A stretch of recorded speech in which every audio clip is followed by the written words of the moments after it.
श्रीषण्मुख पञ्चरत्नस्तुतिः।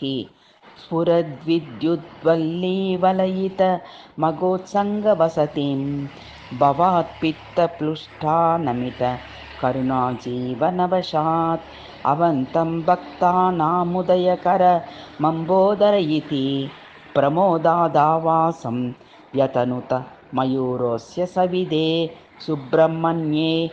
सुब्रह्मण्यो यो भवेज्ञानशक्त्या सिद्धं तस्मिन् देवसेनापतित्वम् इत्थं शक्तिदेवसेनापतित्वं सुब्रह्मण्यो बिभ्रदेश व्यनक्ति पश्चो निर्वचनीयो दक्षिण इति क्षियमशेषजनतायाः जनयति बर्हि दक्षिणनिर्वचना योग्यपक्षयुक्तोऽयं यः पक्षमनिर्वचनं याति समवलम्ब दृश्यते तेन ब्रह्मपरात् परममलं सुब्रह्मण्याभिदं परं ज्योतिः षण्मुखं हसन्मुखं सुकाम्बुरशिकेलनं सन्मुनीन्द्रसेव्यमानपादपङ्कजं सदा मन्मथाद्रिशत्रुवर्गनाशकं कृपाम्बुधिं मन्महे मुदा ह्यदि प्रपन्नकल्पभूरुहम् इति जगद्गुरु शृङ्गेरिपीठाधिप